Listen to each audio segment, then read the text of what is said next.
दीपक सोमणी। धन्यवाद प्रसन्न। आणि यानंतर आपण महत्त्वाच्या 25 घडामोडींचा घेणार आहोत सुपरफास्ट आढावा टॉप 25 न्यूज मधून।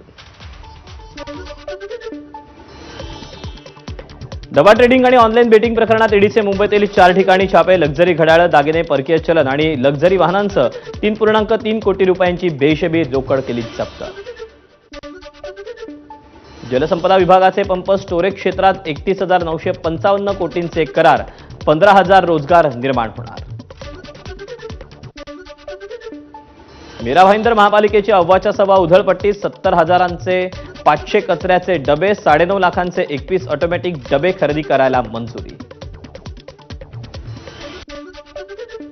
मुंबईतील फुटपाथवरील अतिक्रमणाबाबत न्यायालयाचे मुंबई पालिकेवर ताशेरे। फुटपाथ अतिक्रमण मुक्त करण्यासाठी समिती स्थापन करण्याचे कोर्टाचे आदेश। दादरच्या कबूतरखाना परिसरात दाणे टाकल्याप्रकरणी पालिकेनं 10 दिवसात 16 जणांना दंड ठोठावला। 770 रुपयांच्या दंडाची वसुली। मुंबई मेट्रो ट्रेनच्या दररोजच्या फेऱ्या 284 वरून 305 पर्यंत वाढवल्या। गर्दीच्या वेळी 21 अतिरिक्त सेवा, तर वाढती मागणी लक्षात घेऊन 3 नवीन ट्रेन सेटही उपलब्ध। देशातील पहिली इलेक्ट्रिक वॉटर टॅक्सी 1 ऑगस्टपासून मुंबईकरांच्या सेवेत। E water taxi gateway of India ते जेएनपीटी आणि डोमेस्टिक क्रूज टर्मिनस ते जेएनपीटी या 2 जलमार्गावर धावणार।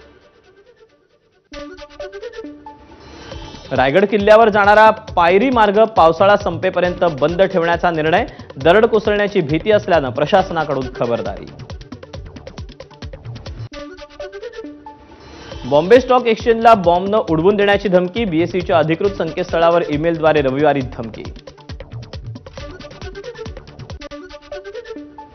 पुणे पोर्शे कार अपघात प्रकरणातील 17 वर्षीय अल्पवयीन आरोपीवर प्रौढ म्हणून खटला चालवण्याची मागणी करणारा पुणे पोलिसांचा अर्ज पुणे बाल न्यायालय मंडळानं फेटाळला।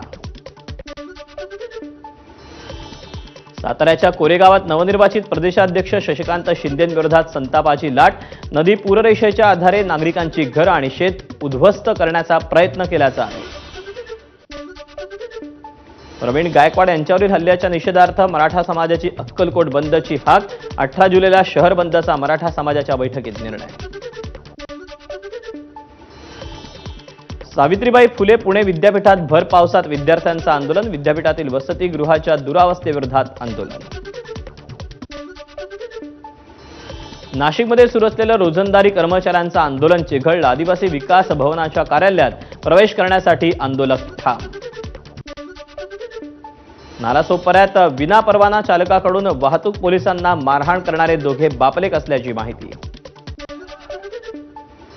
कल्याणच्या रुक्मिणीबाई रुग्णालयाबाहेर भाड्यासाठी खासगी रुग्णवाहिका, चालकांची दादागिरी। मृतदेह तब्बल 3 तास शवागृहात पडून। नवी मुंबईतील महापे एमआयडीसी क्षेत्रात एका कंपनीत सुरक्षा रक्षक म्हणून काम करणाऱ्या एका व्यक्तीच्या बुटात आढळला कोब्रा। सर्पमित्रांकडून सापाचा रेस्क्यू। अहिल्यानगरच्या केडगाव भागातील दूधसागर सोसायटी परिसरात महिलेवर सामूहिक अत्याचार। आरोपी पीडितेचे नातेवाईकच असल्याची माहिती। परभणी शहरात मोकाट कुत्र्यांचा ऐदोस। एका महिलेसह लहान मुलावर कुत्र्याचा हल्ला। नागरिकांमध्ये भीतीचं वातावरण। रायगड किल्ल्यावर जाणारा पायरी मार्ग पावसाळा संपेपर्यंत बंद ठेवण्याचा प्रशासनाचा निर्णय। रायगडच्या महाड तालुक्याला पावसानं झोडपलं। सावित्री नदीनं ओलांडली धोक्याची पातळी। अंबा नदीनं ओलांडली धोक्याची पातळी। नागोटणे बाजारपेठ, एसटी स्थानकासह कोळीवाडा परिसरात पुराचं पाणी शिरलं। महाबळेश्वर परिसरात पावसाचा जोर वाढला। वेण्णा नदीचं पाणी महाबळेश्वर पाचगणी रस्त्यावर। काँग्रेस खासदार राहुल गांधी लखनौ कोर्टात सरेंडर। राहुल गांधींना जामीन मंजूर। भारतीय सैन्याबाबत आक्षेपार्ह वक्तव्य केल्याप्रकरणी खटला सुरू होता। येमेनमधील भारतीय नागरिक निमिषा प्रिया यांची फाशी तुर्तास टळली। बिझनेस पार्टनरची हत्या केल्याच्या आरोपात निमिषा 5 वर्षांपासून येमेन जेलमध्ये। पाकिस्तान जय श्रीरामच्या घोषणेनं दुमदुमलं। कराचीत मुस्लिम कलाकारांकडून रामलीलेचं सादरीकरण। कराची कला परिषद मौज ग्रुपकडून नाटकाचं सादरीकरण। युक्रेनबरोबरचं युद्ध थांबवलं नाही तर दुय्यम कर लादणार डोनाल्ड ट्रम्प यांचा रशियाला धमकीवजा इशारा.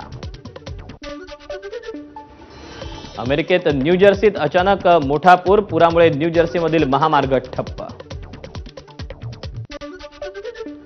इंग्लंड दौऱ्यावर असलेल्या भारताच्या महिला आणि पुरुष संघानं ब्रिटनच्या राजे किंग चार्ल्स तृतीय यांची भेट घेतली. सेंट जेम्स पॅलेसमध्ये खेळाडूंनी भेट घेतल्याची माहिती.